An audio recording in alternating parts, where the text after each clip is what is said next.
guys, it's Bobby Hughes with Hollow Point Defensive Shooters bringing you the video of the week. Today I am back in Wisconsin and it's a little chilly now. It's funny, me and my wife were joking about it. We were only going back to Tennessee for 9 days and we come back to Wisconsin and it felt like we'd been gone for like a month. And so we got to thinking about it. We were like, what the heck's going on? Why does it feel like we've been gone so long? Well, when we left it was hot, and then when we got back, Wisconsin weather hit, and now it's cold. So maybe that's what it is. But anyway, on today's video, I'm going to be giving you a tour of my shops. I've had some email traffic sent to me wanting to know, you know, where I do, if I do gunsmithing, if I make, you know, my own bullets, if I reload. So on and so forth. I get a lot of questions, and so today I just want to say yes, I do all of that stuff, and I'm going to show you guys my facility. I actually have two shops. I have a garage shop that's separate from the house, and I also do carpentry and construction, and so I use the outside shop as both a carpentry shop and a gunsmithing shop. I do a lot of my stock work, furniture work, and like heavy cleaning and grinding and stuff like that out here. And then inside I do some of the more tedious stuff. So I'll give you guys a tour of both of those. And if you guys have any questions about anything you see, or if you've got any comments about the video, or if you've got any requests for future videos, continue shooting me those emails, and I'll get them up as soon as possible. Alright, so let's start the tour. Alright guys, this is my outdoor shop. It's my garage shop, and you can see it's pretty big. Let me back up here just so you guys can kind of see how big a space I have here. It's got the high ceilings in it. So it makes it really nice in here for you know, pulling a big vehicle in. It's like this, the tractor. It makes it really nice to pull the big vehicles in and work on.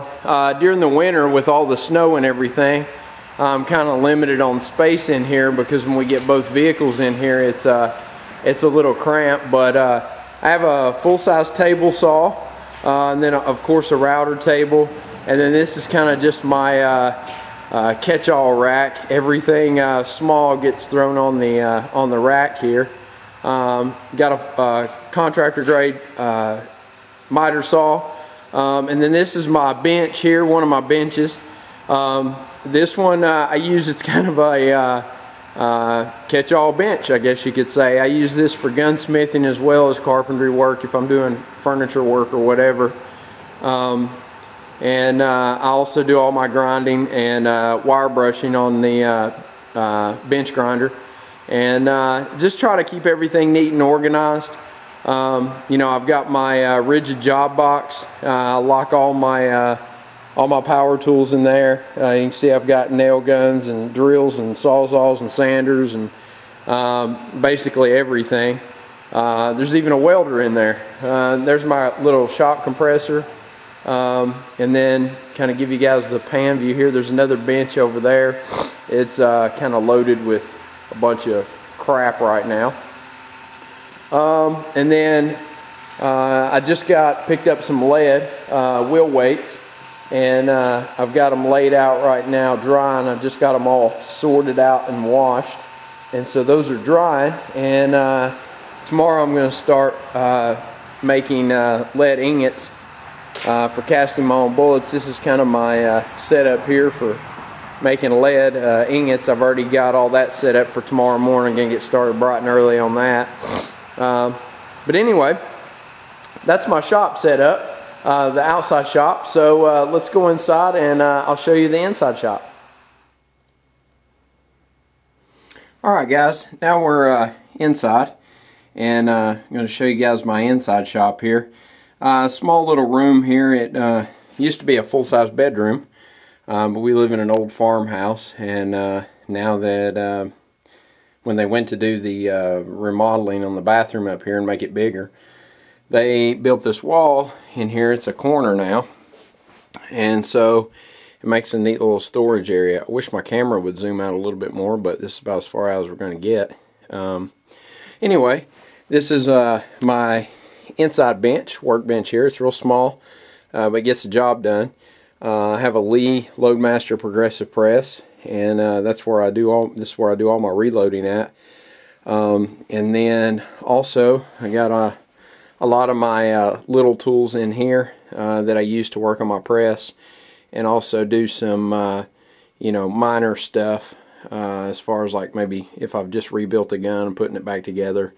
It's a nice clean sterile environment to do that and not get everything all dusty and greasy with sawdust. There's my bow up there. Up here I keep there's some powder up there. I also keep some primers and everything. I've got my scale and my reloading manual, and my calipers up there too. I've got some other small tools and parts and stuff. That's actually the parts to a Winchester 1906 that I'm currently working on right now. Video to follow on that. But basically it's a nice neat little surface. I actually built this bench and it's just mounted right to the pegboard, to the wall, through the pegboard to the wall. And then I have a corner post there, and then it's attached to the wall there on that side. Underneath I've got my tumbler. I built a little platform for it, and then shoved a pillow up underneath it for insulation. And then there's my separator there. So basically everything I need to do, you know, with reloading and everything I do in here.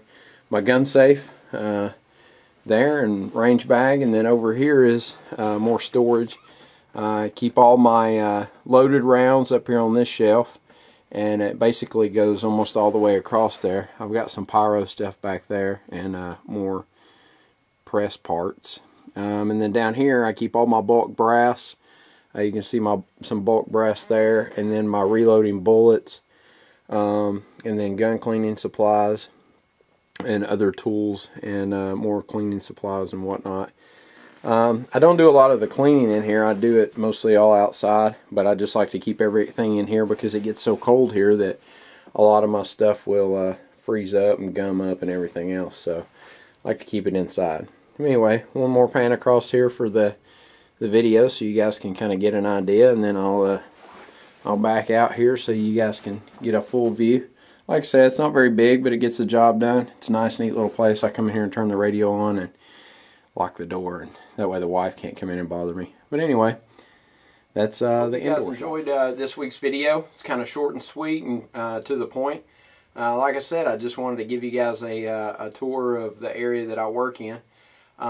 So you know, if you got something out of it, maybe you've seen something, you got an idea out of it or something like that, leave your comments below. I'd like to know that, you know, guys are watching and getting something out of it.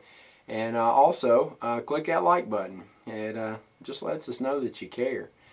Also, just some, you know, a little sneak preview for what we got coming up for future videos of the week. One video I'm going to be doing, I'm going to be taking you step by step through casting your own bullets. The first video will be the smelting and pouring of ingots, lead ingots, and then step 2 we'll go into casting the bullets into your molds, and then step 3 we'll go through sizing and lubrication. Another video I'll be doing for you guys is reloading. Reloading is a very expensive hobby, or whatever you want to call it, to get into. But once you get into it and you know, you get the stuff paid for and all that, you definitely can save a lot of money. So if you are an avid shooter and you're not reloading, with the price of ammo the way it is, you're crazy. But anyway, we'll do a video on that, and we'll also we've got a cool video coming up doing defensive shooting, and with the new concealed carry bill coming to the state of Wisconsin, I get numerous emails and phone traffic and everything asking me, you know, what is the perfect gun for a concealed carry? And the answer is there's not really a perfect one, but everyone has a perfect or a perfect match, I guess you could say, depending on your build and frame and how you plan to carry and so on and so forth. But the biggest question I get about that is at what caliber is the most I guess accurate caliber or defensive caliber to carry. So we've got a cool little video that me and Scott, one of the other members of HPDS, are working on at this time, and we'll be bringing you that video hopefully next week. So come back, check it out, and like I said, leave your comments below. If you're not familiar with HPDS, check out our website at www.hollowpointshooters.org, and send us any emails or questions or comments or suggestions for videos, and we'll see what we can do.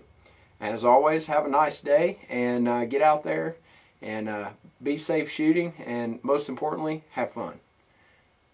Take it until I'm